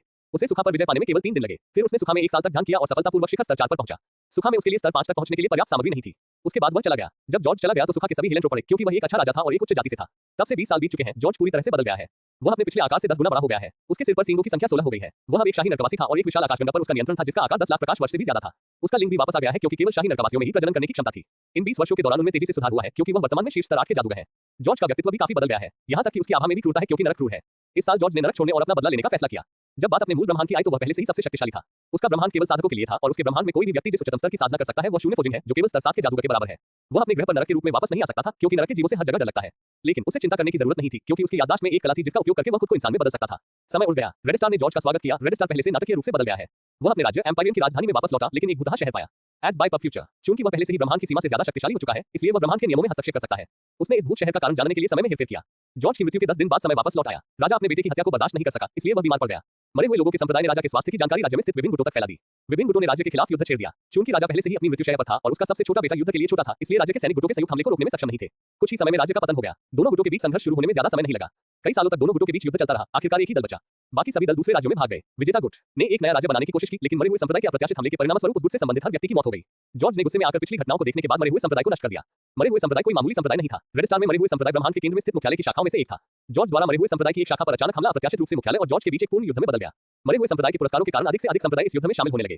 इसे पूर्ण युद्ध में बदलने में अधिक समय नहीं लगा। जॉर्ज युद्ध के लिए बहुत शक्तिशाली था। उसने एक सप्ताह से भी कम समय में हर युद्ध संप्रदाय को नष्ट कर दिया। जॉर्ज इंद्रधनुष ब्रह्मांड का शासक बन गया, लेकिन इस ब्रह्मांड के लिए उसकी एक अलग योजना है। उसे ब्रून के बदले में सुपर क्रिस्टल कोर का भुगतान करना पड़ा क्योंकि वह हेलफायर मैच ब्रून से संतुष्ट था और उसे लगा कि स्टोव घाटे में है, इसलिए उसने ब्रून के लिए यूनिवर्सल कोर का भुगतान किया। सार्वभौमिक कोर को लेने से ब्रह्मांड में हर जीवित प्राणी की मृत्यु हो गई, लेकिन जॉर्ज को इसकी परवाह नहीं थी। पिछले कुछ सालों में उनका विश्व दृष्टिकोण पूरी तरह से बदल गया है। अरे मैं इस सौदे में हार गया। आकाश ने यूनिवर्सल कोर प्राप्त करने के बाद शिकायत की। चूंकि उसे उच्च श्रेणी के ब्रह्मांड से सुपर क्रिस्टल कोर की उम्मीद थी, इसके बजाय उसे निम्न श्रेणी के ब्रह्मांड का यूनिवर्सल कोर मिला। पब फ्यूचर द्वारा विज्ञापन 251 first to 26 PM Rahul company. हजारों साल बीत चुके हैं जब जॉर्ज ने नरक अग्नि जादूगर के रूप में अपनी यात्रा शुरू की थी। जॉर्ज के इर्द गिर्द की परिस्थितियां मौलिक रूप से बदल गई हैं। हजारों साल पहले वह न्याय की भावना वाला एक कमजोर इंसान था। वह एक अच्छा और दयालु शासक बनना चाहता था, लेकिन अब वह सिर्फ नरक में अपनी क्रूरता के लिए मशहूर एक प्राणी बन गया है। यहाँ तक कि नरकवासी भी उसके सामने डर के मारे कांपते थे। एक सदी पहले जॉर्ज सफलतापूर्वक लेवल 11 जादूगर बन गया और अमरता प्राप्त की। लेवल 11 जादूगरों को देवता भी कहा जाता था क्योंकि केवल देवता ही लेवल 11 जादूगर से ऊपर थे। उनके लेवल 11 बनने से नरक में आमूल चूल परिवर्तन आया। इन्फिनल्स के कबीले में एक और लेवल 11 के जुड़ने से कबीला एक उच्च कबीला बन गया। जॉर्ज की महत्वाकांक्षाएं अभी भी बड़ी थी क्योंकि उसे और भी ताकतवर बनने का रास्ता मिल गया था। वह इन्फिनल्स पर शासन करना चाहता था, न कि सिर्फ नेताओं में से एक बनना चाहता था। इन्फिनल्स में कुल 7 देवता थे। इन्फिनल्स का वर्तमान नेता पहला इन्फिनल था जो देवता बना और वह लगभग कई मिलियन साल पहले देवता बना था। स्तर 11 में कोई उपस्तर नहीं थे। शक्ति केवल तत्व के नियंत्रण पर निर्भर थी और जितना अधिक समय कोई अपने स्तर पर ध्यान में बिताता था, उतना ही वह शक्तिशाली होता था। नरक की आग का ब्रून जॉर्ज के लिए उसकी उम्मीद से भी बेहतर निकला। जब वह देवता के स्तर पर पहुंचा तो उसके दिमाग में एक नया ज्ञान खुल गया। डेटा में ईश्वरत्व प्राप्त करने के बारे में जानकारी थी। उसने नए उभरे ज्ञान के अनुसार ध्यान करना शुरू कर दिया। वो एक सदी से बंद ध्यान में है। नरक वंश के सभी देवता उसके बाहर आने का इंतजार कर रहे हैं ताकि वे उसके अमरत्व तक पहुंचने का जश्न मना सके। जब उच्च स्तरीय इन्फिनल्स लूटपाट, शासन, वध आदि में व्यस्त थे तो हर इन्फिनल के दिमाग में एक घोषणा हुई। अचानक आई ये सूचना नरक में रह रहे हर उच्च रैंक वाले इन्फिनल के लिए उनकी मुख्य दुनिया में बुलावा थी। अचानक बुलावे ने सभी को भ्रमित कर दिया, लेकिन फिर भी वे बिना कोई सवाल पूछे वापस लौट गए पोर्टल के माध्यम से। यहाँ तक कि देवताओं को भी इस बुलावे का कारण नहीं पता था। वे केवल इसलिए आए क्योंकि यह जॉर्ज का अनुरोध था। सभी को इन्फिनल्स की मुख्य दुनिया में पहुंचने में बस कुछ ही सांसों का समय लगा। नेताओं के लिए केवल 7 सीटें उपलब्ध थी, इसलिए हर दूसरा इन्फिनल प्रतीक्षा में खड़ा था। Ads by PubFuture. सभी का स्वागत है। अचानक एक कर्कश आवाज चारों ओर गूंज उठी। जॉर्ज आखिरी खाली सीट पर दिखाई दिया। यहाँ तक कि उसके बगल में बैठे 6 देवताओं को भी पता नहीं चला कि वह कब प्रकट हुआ। सभी छहों की आंखों में आश्चर्य के भाव थे। जॉर्ज ने उनकी तरफ देखा और मुस्कुराया। जब उन्होंने उसकी मुस्कान देखी तो उनके दिलों में अशुभ संकेत गए। वह अपनी सीट से उठ खड़ा हुआ और मुस्कुराते हुए इन्फिनल्स की कतारों की ओर हाथ हिलाया जो बुलाने का कारण जानने के लिए इंतजार कर रहे थे। जिस किसी ने भी उस लहर को देखा वह दंग रह गया क्योंकि जॉर्ज किसी के साथ संवाद की कमी के लिए मशहूर था। मुझे पता है कि तुम अपने बुलावे के कारण का इंतजार कर रहे हो। मैं देख सकता हूं कि तुम में से कुछ लोग चिंतित हैं, सोच रहे हैं कि अगर हम युद्ध करने जा रहे हैं तो क्या होगा। तुम्हें चिंता करने की जरूरत नहीं है। यह मुद्दा मामूली है। जॉर्ज ने इन्फिनल्स की ओर देखते हुए घोषणा की। इन्फिनल्स के नेता और अन्य 5 देवताओं के चेहरे पर गंभीर भाव थे क्योंकि वे इतने लंबे समय तक व्यर्थ नहीं रहे थे। उस मुस्कान के बाद वे जॉर्ज के इरादे को समझ गए। कई नरकवासियों ने राहत की सांस ली, लेकिन अगले ही क्षण उनके जबड़े खुले रह गए। जॉर्ज ने आगे कहा, मैं इस कबीले का नेता बनना चाहता हूं, इसलिए मैंने आपको यहां बुलाया है ताकि आप देख सकें कि नेता और मेरे बीच क्या चुनौती है। कार्यक्रम स्थल पर इतना सन्नाटा हो गया कि एक सांस भी जोर की मानी जाएगी। चुनौती की कोई जरूरत नहीं है। नेता की अचानक घोषणा से चुप्पी टूटी। जॉर्ज को नेता से इस तरह के जवाब की उम्मीद नहीं थी। वह मुड़ा, नेता को घूरा और बोला, लेकिन मुझे नेतृत्व चाहिए। मुझे पता है। पब फ्यूचर द्वारा विज्ञापन। तो फिर चुनौती की जरूरत क्यों नहीं है? जॉर्ज ने तर्क दिया। आप सीधे नेता बन सकते हैं। किसी चुनौती की कोई आवश्यकता नहीं है। आपसे लड़ाई में मैं केवल खुद को ही चोट पहुंचाऊंगा, नेता ने समझाया। जॉर्ज को उम्मीद नहीं थी कि नेता इतनी आसानी से अपनी जगह छोड़ देगा। कुछ देर चुप रहने के बाद वह जोर से हंस पड़ा। फिर वह इन्फिनल्स की ओर देखने के लिए मुड़ा और घोषणा की, आप सभी ने नेता को सुना है। इस समय मैं इन्फिनल्स का नेता हूं। मैं एक दिन इन्फिनल्स को एक शीर्ष कबीला बना दूंगा। उसके बाद वह गायब हो गया। उसके पीछे पीछे सभी अन्य देवता भी गायब हो गए। अन्य नरकवासी केवल सदमे में वही रह गए। किसी जाति का नेतृत्व बदलने में बस कुछ ही सांसों का समय लगता है। समय उड़ गया। जॉर्ज को इन्फेनल कबीले का नेतृत्व संभाले हुए कई सहस्राब्दी बीत चुके हैं। जॉर्ज की तरह इन्फेनल कबीला भी मौलिक रूप से बदल गया है। उन्होंने इस सहस्राब्दी में विजय और लूट के लिए युद्ध छेड़े, जिसके परिणामस्वरूप नरक में अनगिनत प्रजातियों के साथ-साथ नरक के बाहर ब्रह्मांडों की भी मृत्यु हो गई। उसने आक्रामक तरीके से युद्ध छेड़े क्योंकि इन्फेनल को एक शीर्ष कबीला बनाने का उसका लक्ष्य विफल हो गया, क्योंकि सभी शीर्ष जातियों में कम से कम 10 देवता थे। वह जितना संभव हो सके उतनी भूमि पर शासन करना चाहता था। इन्फेनल्स की मुख्य दुनिया इस समय खंडहर में थी। जॉर्ज खंडहर के बीच में नग्न और घायल अवस्था में पड़ा था। उसके शरीर पर दरारें थीं। उसके शरीर में बाहरी दरारों के बीच बिजली दौड़ रही थी। साफ आसमान को देखते हुए उसके चेहरे पर मुस्कान आ गई। कुछ सांस लेने के बाद उसकी चोट अपने आप ठीक होने लगी। कुछ ही सांसों में उसका शरीर पूरी तरह से ठीक हो गया। अचानक पूरे स्थान में दरारें दिखाई देने लगी। जैसे-जैसे समय बीतता गया, खाली जगह में दरारें और चौड़ी होती गई। जॉर्ज खड़ा हो गया। नरक की आग ने उसे घेर लिया और एक लबादे में बदल गया। आखिरकार उसने कहा, क्योंकि अब वह भगवान बन गया था। कुल के 6 देवता प्रकट हुए और उन्हें घेर लिया। प्रभु, जाने से पहले आपके क्या निर्देश हैं? पूर्व नेता ने चेहरे पर विस्मयपूर्ण भाव के साथ पूछा। देवताओं की अपनी दुनिया थी और मल्टीवर्स किसी भी देवता को शून्य की नाजुक संरचना के कारण सफलता प्राप्त करने के बाद निचली दुनिया में रहने की अनुमति नहीं देता था। अब से तुम नेता हो, ये तुम पर निर्भर है कि तुम्हें क्या करना है। जॉर्ज ने पिछले नेता से कहा और गायब हो गया। वह देवताओं की दुनिया में प्रवेश करने के लिए इंतजार नहीं कर सकता था। जॉर्ज की अधीरता ने अन्य 6 देवताओं को अचंभित कर दिया। नेता ने अपना सिर हिलाया और अन्य देवताओं से कहा, चलो अन्य जातियों को इसकी घोषणा करते हैं। इसके साथ ही निचली दुनिया में जॉर्ज का जीवन समाप्त हो गया। पब फ्यूचर द्वारा विज्ञापन मेनू दिखाओ। उपन्यास ऑनलाइन पूरा पढ़े। उपन्यास बिन। उपन्यास पहला स्टोर सिस्टम अध्याय 7 प्रणाली। पहला स्टोर सिस्टम पब फ्यूचर द्वारा विज्ञापन। कहीं शून्य में एक जर्जर झोपड़ी में आकाश लिली के साथ खेल रहा था। खेलते समय वे हंस रहे थे। जॉर्ज के बाद से उसके स्टोर में एक भी ग्राहक नहीं आया है। कई सहस्राब्दियां बीत जाने के बावजूद आकाश वैसा ही दिखता है जैसा वह पहले दिखता था। उसमें उम्र बढ़ने का जरा भी आभास नहीं था। आकाश खेल रहा था कि अचानक वह रुक गया। अचानक रुकने से लिली भ्रमित हो गई। वह गायब हो गई और अगले ही पल उसके कंधे पर आ गई। क्या हुआ? उसने उसके सिर पर हल्के से हाथ मारते हुए पूछा। वह मनुष्य तो अब भगवान बन गया है। आकाश ने लिली को अपने कंधे से उठाते हुए उत्तर दिया। उस नरक की आग वाले भ्रूण की क्या बर्बादी है, लिली ने उपहास किया। अगर जॉर्ज ने लिली की बात अभी सुनी होती तो वह गुस्से में उससे लड़कर मर जाता। उसने इस स्तर तक पहुंचने के लिए हजारों सालों तक बहुत मेहनत की। सिर्फ कुछ सहस्राब्दियों में ईश्वरत्व प्राप्त करने से वह शीर्ष स्तरीय प्रतिभा में आ गया, लेकिन लिली को उसकी प्रतिभा और कड़ी मेहनत को बकवास करने में एक नैनोसेकंड भी नहीं लगा। आकाश ने मुस्कुराते हुए जवाब दिया, इसका हमसे क्या लेना देना है। उसने इसे खरीदा और इसके लिए पैसे भी दिए। फिर उसने लिली की छुट्टी को खरोचा। उसने जवाब में जॉर्ज को भूलकर एक प्यारी सी म्याऊं की। डिंग। अचानक आकाश को अपने सिर में एक यांत्रिक ध्वनि सुनाई दी। ओह सिस्टम, तुम वापस आ गए। आकाश बोला, क्योंकि वह सिस्टम के बारे में अच्छी तरह जानता था। नमस्ते होस्ट, आपने अपना मिशन सफलतापूर्वक पूरा कर लिया है। पब फ्यूचर द्वारा विज्ञापन। मिशन उद्देश्य, अपने स्टोर उत्पाद द्वारा 100 देवताओं का निर्माण करना। परिणाम 80,000 वर्षों में सफलतापूर्वक 100 देवताओं का निर्माण किया गया। बोनस परिणाम, निर्मित देवताओं में से 17 देवराज बन गए। मिशन पुरस्कार की गणना। आकाश के सिर में एक यांत्रिक आवाज गूंजी जो उसे मिशन पूरा होने की सूचना दे रही थी। आकाश की उम्र 20 वर्ष से अधिक नहीं थी। फिर भी सिस्टम ने घोषणा की कि उसने 80,000 वर्षों से अधिक समय में अंतिम मिशन उद्देश्य पूरा किया। तारांकन 80,000 साल पहले अचानक एक बंद झोपड़ी खाली जगह में दिखाई दी। झोपड़ी अंदर से खाली दिख रही थी। केवल एक नीली चमड़ी वाला आदमी लाल लबादा पहने हुए बेहोश होकर जमीन पर पड़ा था। कुछ देर सांस लेने के बाद बेहोश आदमी के हाथ हल्के से हिले। फिर उसकी पलकें हल्की सी हिली। उसके बाद उस आदमी ने अपनी आंखें खोली। उसने उलझन में दाएं बाएं देखा। फिर उसने अपनी आंखें रगड़ी क्योंकि उसे चारों ओर सब कुछ धुंधला दिखाई दे रहा था। फिर वह उठकर बैठ गया। जैसे ही उसके आसपास की हर चीज साफ हो गई, उसने उत्सुकता से अपने आसपास की चीजों को देखा। देखने के लिए कुछ भी नहीं था, सिर्फ एक बंद जगह में एक नीली दीवार थी। फिर भी उस आदमी की आंखों में दीवार के प्रति एक अपरिचित भाव था। ये कहां है? वह स्पष्ट स्वर में बोला, मैं कौन हूं? उसने खुद से पूछा क्योंकि उसे भी अपनी पहचान याद नहीं आ रही थी। पब फ्यूचर द्वारा विज्ञापन। मेरा नाम क्या है? उसने एक और सवाल पूछा। ज्यादा बोलने के साथ उसकी बोली भी बेहतर हो गई। वो उठ खड़ा हुआ, अपना सिर पकड़ते हुए अपने बारे में कुछ याद करने की कोशिश कर रहा था। उसे पता भी नहीं था, उसे सिर्फ वही भाषा क्यों याद है जो वह बोलता है और कुछ नहीं। वह अपने सामने की दीवार के पास गया और उसे छुआ। इससे उसे ठंडक का एहसास हुआ। अतीत की कोई भी बात याद न होने के कारण उसे जो तनाव था, वह धीरे-धीरे गायब होने लगा। डिंग। होस्ट से बंधना। बाइंडिंग दर 0.1%, 2%, 3%, 4%। अचानक एक आवाज ने उस आदमी को उसकी स्तब्धता से बाहर निकाला। आवाज उसकी आवाज से अलग थी। उसने आवाज का स्रोत देखने के लिए इधर-उधर देखा, लेकिन वहां कोई नहीं था। हेलो, मुझसे कौन बात कर रहा है? उसने जोर से कहा। अजीब सी आवाज से कोई जवाब नहीं आया। हेलो, आदमी ने अजीब सी आवाज से जवाब पाने के लिए चिल्लाया, लेकिन दुर्भाग्य से कोई जवाब नहीं आया। इसके बाद उन्होंने 2-3 बार फिर प्रयास किया, लेकिन कोई प्रतिक्रिया न मिलने पर उन्हें रुकना पड़ा। फिर उसने पूरे कमरे में तलाशी ली कि इस बंद जगह से बाहर निकलने का कोई रास्ता मिले, लेकिन वहां एक खिड़की भी नहीं थी। दरवाजा तो दूर की बात थी। फिर वह जमीन पर बैठ गया और आखिरकार हार मान ली। मुझे क्या हो रहा है? वह चिढ़कर बोला। मेरे साथ ऐसा कौन कर रहा है? वह अपनी हताशा व्यक्त करने के लिए चिल्लाया। वह कुछ देर तक चिल्लाता रहा, लेकिन अंत में वह चुप हो गया क्योंकि उसे इससे चिढ़ हो गई थी। चूंकि उसके पास करने के लिए कुछ नहीं था, इसलिए वह दीवार को घूरता रहा। जैसे-जैसे समय बीतता गया, उसने पाया कि वह नीली दीवार को जितना देखता था, उतना ही शांत होता जाता था। डिंग। सफलतापूर्वक होस्ट से जुड़ गया। पब फ्यूचर द्वारा विज्ञापन। हेलो। जैसे ही अजीब सी आवाज वापस आई, आदमी ने तुरंत कहा। वो चुप नहीं रहना चाहता था, भले ही उसे दीवार की तरफ देखना अच्छा लग रहा हो। नमस्ते होस्ट, मैं आपका system the first store system हूं। अजीब आवाज ने जवाब दिया और अपना परिचय दिया। जवाब सुनकर उस आदमी के चेहरे पर राहत भरी मुस्कान आ गई। कोई था जो उससे बात कर सकता था। फिर उसे याद आया कि आवाज ने क्या जवाब दिया था। उन्होंने उत्सुकता से ऊपर की ओर देखा और उत्साह से प्रश्न पूछा, क्या मेरा नाम होस्ट है और सिस्टम क्या है? नहीं, आपका नाम होस्ट नहीं है। होस्ट वह व्यक्ति होता है जो सिस्टम का मालिक होता है और सिस्टम एक ऐसा उपकरण होता है जो केवल अपने होस्ट की मदद के लिए बनाया जाता है। ये सुनकर कि होस्ट उसका नाम नहीं है, उस व्यक्ति का उत्साह कम हो गया, लेकिन अगले ही क्षण सिस्टम के बारे में सुनकर वह फिर से उत्साहित हो गया। चूंकि आप मुझे मेजबान कहते हैं, इसका मतलब है कि आप मेरी मदद करेंगे। उसने थोड़ी घबराहट के साथ उत्साहपूर्वक पूछा। हाँ, मेजबान। सिस्टम ने सकारात्मक जवाब दिया। तो फिर मुझे मेरे अतीत के बारे में बताओ और मुझे उसके बारे में कुछ भी याद क्यों नहीं है? आदमी ने घबराते हुए पूछा। क्षमा करें मेजबान, मुझे आपको आपके अतीत के बारे में बताने की अनुमति नहीं है। सिस्टम ने उस आदमी के सारे उत्साह पर पानी फेर दिया। लेकिन आपने तो अभी कहा था कि आप मेरी मदद करेंगे, उसने तर्क दिया। सकारात्मक मेजबान, अपने अतीत के बारे में पूछने से पहले आपको पर्याप्त अनुमति स्तर की आवश्यकता है। चूंकि मैं हाल ही में आपसे जुड़ा हूं, इसलिए आपके पास कोई अधिकार नहीं है। सिस्टम ने भावशून्य यांत्रिक आवाज में जवाब दिया। ये सुनकर आदमी का चेहरा खराब हो गया। क्या आप कम से कम मेरा नाम तो बता सकते हैं? उस आदमी ने पूछा। उसका स्वर लगभग विनती में बदल गया। हाँ मेजबान, आपका नाम आकाश है। इसका मतलब है आकाश का स्वामी। तारांकन। लेखक नोट। नमस्कार पाठकों, क्या आपको यह अध्याय पसंद आ रहा है? यदि आप हैं तो कृपया टिप्पणी करें और कहानी के लिए एक समीक्षा छोड़ दें। यदि आपको पसंद नहीं है तो भी कृपया टिप्पणी करें और अपनी समीक्षा छोड़ दें। पब फ्यूचर द्वारा विज्ञापन को फायदा नाम तक और अधिक अध्याय लाने में हमारी सहायता करें। संपर्क टॉस साइट में दान करें। आकाश के स्वामी। अपना नाम सुनकर आदमी बुदबुदाया। उसके चेहरे पर मुस्कान आ गई और वह कुछ देर तक अपना नाम बुदबुदाता रहा क्योंकि उसे यह नाम पसंद था। सिस्टम, तुम मेरे सामने क्यों नहीं आ रहे हो? आकाश ने मुस्कुराते हुए पूछा क्योंकि वह सिस्टम को देख नहीं पा रहा था। होस्ट, मेरे पास शरीर नहीं है, मैं आपके सिर के अंदर रहता हूँ। हाँ, उसने सिस्टम के जवाब पर आश्चर्य से कहा। किसी तरह उसे यह अजीब नहीं लगा। फिर उसे सिस्टम का नाम याद आया। सिस्टम, तुम्हें फर्स्ट स्टोर सिस्टम क्यों कहा जाता है? आकाश ने उत्सुकता से सिस्टम से पूछा। होस्ट, यह मेरा कर्तव्य है कि मैं मल्टीवर्स का सबसे प्रतिष्ठित, भरोसेमंद, स्थिर और स्थिर स्टोर बनाने में आपकी मदद करूं ताकि इसे पहला स्टोर कहा जाए। सिस्टम ने जवाब दिया। आकाश को मशीनी आवाज में एक भी भावना सुनाई नहीं दी। आप मुझे सबसे बड़ा स्टोर मालिक कैसे बनाओगे? मेरे पास तो कोई स्टोर भी नहीं है, आकाश ने उलझन में पूछा। होस्ट, आप इस जगह को मेरा स्टोर बना सकते हैं। सिस्टम ने जवाब दिया। आकाश ने आश्चर्य से कहा। मुझे अपनी पिछली बातें याद नहीं है, लेकिन किसी तरह मुझे भाषा और शब्दों के अर्थ याद है। एक स्टोर के लिए आपको लोगों को स्टोर पर आने और आपके उत्पाद खरीदने की जरूरत होती है। एक बंद जगह स्टोर कैसे हो सकती है? आकाश ने बंद दीवारों की ओर इशारा करते हुए अपनी शंका व्यक्त की। जैसे ही उसने यह बात कही, उसका मुंह खुला का खुला रह गया क्योंकि दक्षिणी दीवार के बीचों बीच नीले हैंडल वाला एक सफेद दरवाजा अचानक प्रकट हो गया। तुमने ये कैसे किया? आकाश ने आश्चर्यचकित स्वर में चिल्लाया। वह उत्साह से दरवाजे की ओर भागा जैसे कोई छोटा बच्चा नया खिलौना देखकर भागता है। Ad by PubFuture host, ये कुछ भी नहीं है, मैं इससे भी अधिक कर सकता हूँ, सिस्टम ने जवाब दिया। अगर आवाज में कोई भाव नहीं होता तो आकाश को लगता कि सिस्टम शेखी बघा रहा है।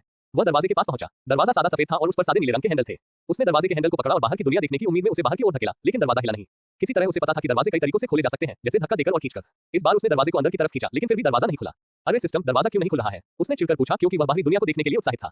होस्ट, स्टोर के दरवाजे तभी खुलेंगे जब कोई ग्राहक आएगा, सिस्टम ने बिना किसी भावना के जवाब दिया। ये सुनकर आकाश को गुस्सा आ गया। उसने गुस्से में सिस्टम से पूछा, ये स्टोर है या जेल?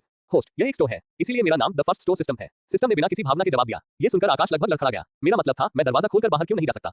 उसने पूछा। होस्ट, यह आपकी सुरक्षा के लिए है, आप अभी बाहर जाने के लिए पर्याप्त मजबूत नहीं है, सिस्टम ने यांत्रिक आवाज में जवाब दिया। अगर मैं बाहर जाऊं तो मैं सुरक्षित क्यों नहीं रहूंगा? बाहर कौन से राक्षस हैं? अगर कोई बाहर से मुझ पर हमला करने की कोशिश करे तो मैं इस स्टोर में कैसे सुरक्षित रहूंगा? उसने कई सवाल पूछे। उसने अभी भी दरवाजे का हैंडल नहीं छोड़ा था। होस्ट, ये स्टोर शून्य की शून्यता में स्थित है, आप सुरक्षित नहीं रहेंगे क्योंकि आपका शरीर वर्तमान में कमजोर है और यह इसका दबाव नहीं झेल पाएगा। बाहर कोई राक्षस नहीं है क्योंकि यहाँ केवल कुछ ही प्राणी दबाव झेल सकते हैं। इस स्टोर में कोई भी आपको नुकसान नहीं पहुंचा सकता या आपके करीब भी नहीं आ सकता। सिस्टम ने एक एक करके उनके प्रश्नों का उत्तर दिया। एड बाय पब फ्यूचर, अगर स्टोर में कोई मुझे नुकसान नहीं पहुंचा सकता तो मैं बाहर जाकर दबाव क्यों नहीं झेल सकता? आकाश ने उलझन में पूछा। अगर सिस्टम उसे स्टोर में किसी भी तरह के नुकसान से दूर रख सकता है तो सिस्टम के लिए उसे शून्य के दबाव से सुरक्षित रखना आसान है। होस्ट, मैं सिर्फ स्टोर में आपकी मदद करने के लिए बाध्य हूँ। अगर आप स्टोर के क्षेत्र से बाहर चले गए तो आपको खुद ही दबाव संभालना होगा, सिस्टम ने साफ जवाब दिया। आकाश ने उत्सुकता से पूछा, अगर मैं सारा दिन इस स्टोर में बैठा रहूंगा तो मैं कैसे मजबूत हो पाऊंगा? होस्ट, आपको चिंता करने की जरूरत नहीं है, जैसे जैसे आप सामग्री बेचेंगे आप मजबूत होते जाएंगे। आकाश को पहले तो आश्चर्य हुआ और फिर वह उत्साहित हो गया। क्या भविष्य में अगर बहुत से ग्राहक आने लगे तो उसके लिए और मजबूत होना बहुत आसान नहीं होगा? लेकिन फिर उसे दुकान का स्थान याद आ गया। इससे उसके उत्साह पर पानी फिर गया। यहाँ खालीपन का दबाव बहुत कम लोग ही झेल पाते हैं, इसलिए दुकान में ग्राहक कम ही आएंगे। उन्होंने पूछा, मैं कैसे मजबूत हो पाऊंगा जब दुकान में शायद ही कोई ग्राहक आता है और ये दुकान बेचती भी क्या है? होस्ट, इस स्टोर के ग्राहक कोई भी हो सकते हैं, यहाँ तक कि सबसे कमजोर व्यक्ति को भी स्टोर में उत्पाद खरीदने का मौका मिल सकता है। मेजबान, इस दुकान पर सब कुछ बिकता है, सिस्टम ने आकाश के प्रश्न का उत्तर दिया। सिस्टम द्वारा बताई गई हर बात आकाश के लिए समझने से परे थी। इस बार उसने चीजों को समझने की कोशिश भी नहीं की। अरे सिस्टम, क्या तुम मुझे बैठने के लिए कुछ दे सकते हो? आकाश ने अंततः दरवाजे का हैंडल छोड़ते हुए पूछा। सिस्टम ने कुछ नहीं कहा, लेकिन एक कुशन वाली सफेद लकड़ी की कुर्सी उसके सामने आ गई। ये बहुत आरामदायक है, धन्यवाद सिस्टम। आकाश ने आरामदायक कुर्सी पर बैठते हुए सिस्टम को धन्यवाद दिया। सिस्टम, अगर आप सब कुछ बेचते हैं तो उत्पाद कहाँ है? आकाश ने खाली कमरे की ओर इशारा करते हुए पूछा। होस्ट, समय आने पर उत्पाद अपने आप सामने आ जाएंगे। तारांकन तारांकन तारांकन। लेखक का नोट, इस स्थिति में आकाश एक बच्चे की तरह है, इसलिए उसकी भावनाएं बहुत तेजी से बदल रही हैं। जैसे कि जब कोई बच्चा रो रहा हो और आप उसे कोई खिलौना दिखा दे तो वह रोना बंद कर देता है। यदि आपको पुस्तक पसंद आए तो वोट देना और टिप्पणी करना न भूलें। यदि आपके पास कुछ समय हो तो मैं आपकी समीक्षा की सराहना करूंगा। Ad by PubFuture host, store उत्पाद तब आएंगे जब आप स्टोर शुरू करने के लिए तैयार हो जाएंगे। ये सुनकर आकाश उलझन में पड़ गया। उसे समझ नहीं आया कि सिस्टम में उपयुक्तता के मापदंड का क्या मतलब है और मैं स्टोर शुरू करने के लिए कैसे उपयुक्त हो सकता हूँ। उसने सिस्टम से पूछा। होस्ट, मैं आपको कुछ कार्य पूरे करने के लिए दूंगा। ये कार्य आपको इस मल्टीवर्स के बारे में और अधिक जानने में मदद करेंगे। जैसे जैसे आप सफलतापूर्वक कार्य पूरे करेंगे आप मल्टीवर्स के सबसे प्रतिष्ठित स्टोर के स्टोर मालिक बनने के लिए अधिक से अधिक उपयुक्त होते जाएंगे। सिस्टम ने बिना किसी भावना के आकाश के प्रश्न का उत्तर दिया। सिस्टम, आप मुझे मेरा पहला क्वेस्ट कब भेजोगे? आकाश ने उत्सुकता से सिस्टम से पूछा क्योंकि वह क्वेस्ट की विषय वस्तु के बारे में जानने को उत्सुक था और यह कैसे उसे एक महान स्टोर मालिक बना देगा। जब भी आप तैयार हो मेजबान। सच में? आकाश ने आश्चर्य से कहा। क्या कोई ऐसा है जो अपने शेड्यूल के अनुसार काम नहीं करना चाहता?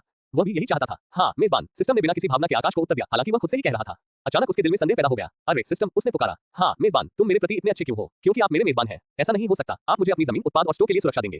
मुझे सिर्फ उत्पाद बेचना है, इससे मैं एक कर्मचारी बन जाता हूँ और आप एक नियोक्ता। तो आप ऐसा क्यों व्यवहार कर रहे हैं जैसे मैं नियोक्ता हूँ? पब फ्यूचर द्वारा विज्ञापन, तुम मेरे साथ इतना अच्छा व्यवहार क्यों कर रहे हो और मैं जो भी चाहता हूँ या पूछता हूँ उसका उत्तर क्यों दे रहे हो? आकाश ने अपनी शंका व्यक्त की। इस प्रश्न का उत्तर देने के लिए अनुमति अपर्याप्त है। मेजबान, आपकी मदद करना और आपकी मांगों को पूरा करना मेरा कर्तव्य है जब तक कि आपकी अनुमति से परे न हो। सिस्टम ने भावशून्य स्वर में उसके दोनों प्रश्नों का उत्तर दिया। आकाश उत्तर से खुश नहीं था क्योंकि सिस्टम ने कोई नई जानकारी नहीं दी थी। उसका ज्ञान वैसा ही था जैसा संदेह व्यक्त करने से पहले था। फिलहाल उन्हें कोई भी जवाब मांगने की अनुमति नहीं है, इसलिए उन्हें भविष्य में जवाब मांगने के लिए अधिक प्राधिकार मिलने तक इंतजार करना पड़ सकता है। जैसे ही वह कुर्सी पर अपने आप को अधिक आरामदायक महसूस करने लगा, उसकी आंखें नींद से भर गईं। अरे सिस्टम, क्या आप मुझे इसी कुशन से बना एक बिस्तर दे सकते हैं? आकाश ने सिस्टम से अनुरोध किया क्योंकि वह कुर्सी पर नहीं बल्कि बिस्तर पर आराम से सोना चाहता था। हाँ मेजबान। कुछ ही पलों में कमरे के बीचों बीच सिर्फ गद्दियों से बना एक बिस्तर दिखाई दिया। सब कुछ पहले से ही व्यवस्थित था। आकाश को बस बिस्तर पर सोना था। बिस्तर आने के बाद उसे एक अजीब बात महसूस हुई। उसे लगा कि जगह अभी भी उतनी ही खाली है जितनी बिस्तर आने से पहले थी। अरे सिस्टम, यहाँ क्या हो रहा है? हालांकि तुमने कमरे के बीच में एक बड़ा सा बिस्तर रख दिया है, फिर भी ये पहले की तरह खाली लग रहा है। उसने सिस्टम से पूछा। होस्ट, यह अंतरिक्ष कौशल के कारण है। आप जो देख रहे हैं वो कुछ भी नहीं है, भले ही आप इस कमरे में कई ब्रह्मांड रखें, ये जगह अभी भी खाली दिखाई देगी। सिस्टम ने अपनी अजीब सी आवाज में जवाब दिया। वाह, आकाश ने आश्चर्य से कहा। अगर वह कोई भावना सुन पाता तो उसे यकीन हो जाता कि सिस्टम शेखी बघा रहा है, लेकिन आवाज में कोई भावना नहीं थी। ब्रह्मांडों को भरने के बाद भी एक ही खाली जगह होना वास्तविकता से परे आश्चर्यजनक लग रहा था, लेकिन आकाश ने खुद इस कौशल का छोटा संस्करण देखा, इसलिए ये सच होना चाहिए। कौशल ने उसे उत्साहित किया क्योंकि वह खुद भी इस कौशल को सीख सकता था। जब वह बिस्तर पर लेटा तो वह रहस्यमय अंतरिक्ष क्षमता प्राप्त करने के सपनों में खो गया।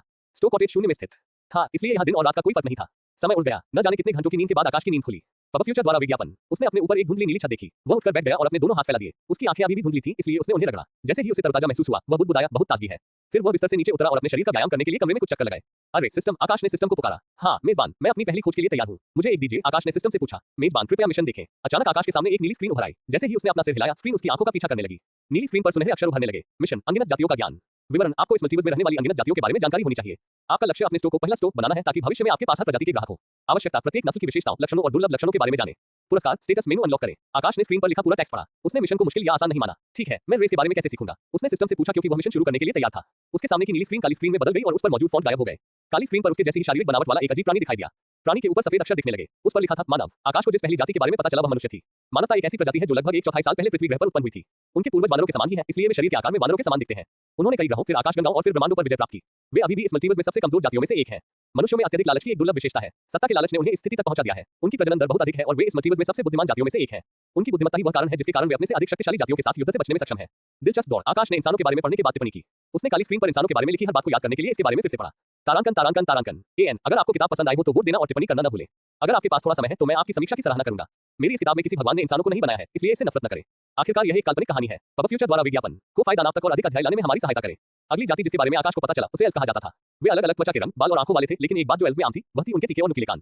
एल्फ की उत्पत्ति लगभग कई सेप्टिलियन वर्ष पहले ग्रोथमल ग्रह पर हुई थी। वे प्राकृतिक रूप से जन्मी जाति नहीं है। विश्व वृक्ष नामक एक आदिम वृक्ष इस जाति का निर्माता है। एल्फ ने मल्टीवर्स में एक मध्यम स्तरीय शक्ति के रूप में खुद को स्थापित करने के लिए कई ब्रह्मांडों पर विजय प्राप्त की है। कल्पित बॉन्डों में गर्व की एक दुर्लभ विशेषता होती है। उनका ये गर्व उनके निर्माता से उपजा है। उनका गर्व ही कारण है कि वे कई जातियों के साथ मैत्रीपूर्ण संबंध नहीं रखते। वे जादू का उपयोग करने में सबसे प्रतिभाशाली जातियों में से एक है। स्क्रीन पर उनके बारे में और भी बहुत कुछ दिखाया गया। आकाश ने एल्फ के बारे में जानकारी को एक बार फिर से पढ़ा ताकि उसे याद रहे। उसे उनके बारे में कुछ खास नहीं लगा। इंसानों के विपरीत इंसान लालची होते हैं लेकिन वे होशियार होते हैं, जबकि एल्फ घमंडी होते हैं लेकिन सरल स्वभाव के होते हैं। उसके बाद स्क्रीन पर रेस की जानकारी जारी रही। स्क्रीन पर उन प्रमुख युद्धों को भी दिखाया गया जिनका सामना रेस ने किया था। आकाश को रेस के बारे में जितना ज्यादा पता चला वह स्टोर खोलने और उनसे संपर्क करने के लिए उतना ही उत्सुक हो गया। समय उड़ गया। आकाश के पास ये पता लगाने का कोई तरीका नहीं था कि कितना समय बीत चुका है, लेकिन सिस्टम जानता था। जब उसने सिस्टम से समय पूछा तो उसे वह जवाब मिला जिसकी उसने कभी उम्मीद नहीं की थी। अब तक 10 साल से ज्यादा समय बीत चुका है, लेकिन आकाश को यह पल भर की बात लगी। उसने इस मल्टीवर्स में 1/4 जातियों के बारे में भी नहीं सीखा है। पिछले 10 सालों में उसने कई दिलचस्प दौड़ों के बारे में पढ़ा। उसे एक खास दौड़ मोर बहुत पसंद आई। मोर नीली त्वचा वाले जीव होते हैं और उनके सिर के ऊपर मुकुट की तरह एक नीली शिखा होती है। उनकी पूंछ के पंख उन्हें किसी भी अन्य प्रजाति से अलग बनाते हैं। उनकी पूंछ के पंख पर आंखों का डिजाइन होता है। इस प्रजाति की उत्पत्ति एल्मर ग्रह पर हुई थी। बहुत समय पहले मोर को जानवरों की एक जाति माना जाता था। वे अपनी शानदार उपस्थिति के लिए प्रसिद्ध थे। उनकी अत्यधिक सुंदर विशेषताओं के कारण उन्हें जानवरों के कबीले के उच्च पदस्थ सदस्यों द्वारा पालतू जानवर के रूप में इस्तेमाल किया जाता था। पालतू जानवर के रूप में उनका इलाज कोई समस्या नहीं थी, लेकिन जब एक मोर को उसके पिता से जबरन छीन लिया गया तो एक समस्या पैदा हो गई। वह आदमी जानवर जाति का एक बेजोड़ प्रतिभाशाली व्यक्ति निकला। उससे पहले मोर एक शांतिपूर्ण जाति थी, लेकिन उस आदमी ने सब कुछ बदल दिया। उसका नाम कार्तिकेय था। उसने अकेले ही मोर को इस मल्टीवर्स का अधिपति बना दिया। उसने शुरू से अब तक 10 लाख से ज्यादा युद्ध लड़े हैं, लेकिन उसने कभी एक भी लड़ाई नहीं हारी। वह वर्तमान में युद्ध के देवता के रूप में जाना जाता है। कार्तिकेय के साथ युद्ध को रोकने के लिए आखिरकार जानवर जाति को माफी मांगनी पड़ती है। ये चीजें आकाश को मोर पसंद नहीं आई। आकाश को मोरों के बारे में जो बात पसंद थी वह ये थी कि वे कभी किसी दूसरे ग्रह पर विजय प्राप्त नहीं करते थे। युद्ध जीतने के बाद कार्तिकेय हमेशा अपने शासकों को तारा लौटा देते थे, या अगर वे सभी को मार देते तो वे इसे कमजोर जातियों को दान कर देते। कार्तिकेय के इन कामों ने मोरों को मल्टीवर्स में प्यार और सम्मान दिया। एक दशक से ज्यादा समय तक अलग अलग जातियों के बारे में अध्ययन करने के बाद भी उनके बारे में जानने में उनकी रुचि बनी रही। समय उड़ गया। पलक झपकते ही कई दशक बीत गए। Ads by PubFuture. आकाश स्क्रीन पर देव नामक एक जाति के बारे में पढ़ रहा था। देव जन्म से ही अमर जाति है। अनाकार, न तो नर और न ही मादा। उनका कोई अलग रूप, आकार या विशिष्ट विशेषता नहीं थी। वे मल्टीवर्स के सच्चे शासक भी थे। यहाँ तक कि सबसे महान प्राणी कार्तिकेय ने भी कभी किसी देव से लड़ने की हिम्मत नहीं की। देव एक ऐसी जाति है जो मल्टीवर्स से ही उत्पन्न हुई है। हर सेप्टिलियन वर्ष में मल्टीवर्स एक देव को जन्म देता है। जनसंख्या के मामले में वे सभी से पीछे हैं। देव की शक्ति और अन्य जातियों की शक्ति के बीच का अंतर इतना बड़ा है कि सबसे युवा देव अकेले ही दूसरी शक्तिशाली जाति असुर को पराजित कर सकता है। वे अपने दयालु और शांतिप्रिय स्वभाव के कारण इस मल्टीवर्स में सबसे शक्तिशाली और सबसे प्रिय जाति थे। उन्होंने अनादिकाल से केवल एक बार ही युद्ध लड़ा है। उन्हें युद्ध जीतने में केवल 11 सेकंड लगे। युद्ध में शामिल होने का एकमात्र कारण मल्टीवर्स के रखरखाव के लिए जिम्मेदार होना था। देवा के बारे में पढ़ने के बाद आकाश सदमे के कारण एक बार भी अपना मुंह बंद नहीं कर सका। देवा इतने अच्छे हैं कि एक आदर्श नस्ल भी उनके लिए गलत वर्णन हो सकती है। उनमें कोई कमजोरी नहीं थी। पहले से ही सबसे शक्तिशाली पैदा होने के बाद उनके पास एक और लाभ था। जो कोई भी देव के खिलाफ लड़ने की हिम्मत करता है वह लड़ाई की शुरुआत में अपने आप ही अपनी 2/3 शक्ति खो देता है। मल्टीवर्स ने सुनिश्चित किया कि कोई भी प्राणी देवों के शासन को चुनौती नहीं दे सकता। डिंग खोज अनगिनत जातियों का ज्ञान सफलतापूर्वक पूरा हुआ। मिशन पुरस्कार स्थिति अनलॉक सफलतापूर्वक पुरस्कृत। ओह ये तो हो गया। आकाश ने मिशन सफलतापूर्वक पूरा होने की सूचना सुनकर निराशा से कहा, मैंने कितनी जातियों के बारे में सीखा। System ads by PubFuture. Mission पूरा करने में मुझे कितना समय लगा? आकाश ने सिस्टम से पूछा क्योंकि वह दौड़ की संख्या नहीं गिन रहा था। होस्ट आपने 1,666,199,970,997 जातियों के बारे में सीखा। इन जातियों के बारे में ज्ञान प्राप्त करने में आपको 67 साल लगे। सिस्टम ने उसके सवाल का जवाब दिया। मल्टीवर्स में मौजूद जातियों की संख्या सुनकर उसका मुंह खुला का खुला रह गया। इस मल्टीवर्स में इतनी सारी जातियां मौजूद हैं। आकाश ने फिर पूछा क्योंकि उसे संख्या पर विश्वास नहीं हो रहा था। नकारात्मक मेजबान हमारे पास 1,666,199,719,971,934 नस्लें हैं। अलग अलग वर्षों के कारण 63 नस्लें विलुप्त हो गई। आकाश को समझ में नहीं आ रहा था कि क्या बोले। वह जातियों की संख्या देखकर आश्चर्यचकित था, लेकिन उसे 63 जातियों के खत्म होने पर भी बुरा लग रहा था। वह केवल यही कामना कर सकता था कि वे किसी अच्छी जगह पर पुनर्जन्म ले। अरे सिस्टम, क्या हमारी मल्टीवर्स में इतनी सारी जातियां होने के कारण भीड़भाड़ है? उसने पूछा क्योंकि उसके मन में अचानक एक संदेह उभरा। नहीं होस्ट, आप मल्टीवर्स के बारे में बहुत कम सोचते हैं। इस मल्टीवर्स में ब्रह्मांडों की संख्या जातियों की संख्या से ज्यादा है। सिस्टम ने भावशून्य स्वर में उत्तर दिया। आकाश को भी इस बात का संदेह था क्योंकि उसने कई ऐसी जातियों के बारे में पढ़ा था जो आकार में पूरे ब्रह्मांड से भी बड़ी थी। फिर उसे वही नाम याद आया जो सिस्टम ने उसे खोज पूरी करने के लिए दिया था। सिस्टम, मैं ये स्थिति कैसे देख सकता हूँ? उसने उत्सुकता से सिस्टम से पूछा। होस्ट, आपको केवल अपने दिमाग में स्थिति के बारे में सोचना है और यह आपके सामने आ जाएगी। सिस्टम ने जवाब दिया। आकाश ने सिर हिलाया और स्टेटस के बारे में सोचा। अगले ही पल उसके सामने उसकी जानकारी वाली एक स्क्रीन आ गई। तारांकन तारांकन तारांकन। उत्तर, यदि आपको पुस्तक पसंद आए तो वोट देना और टिप्पणी करना न भूलें। यदि आपके पास कुछ समय हो तो मैं आपकी समीक्षा की सराहना करूंगा। Ads by pub future.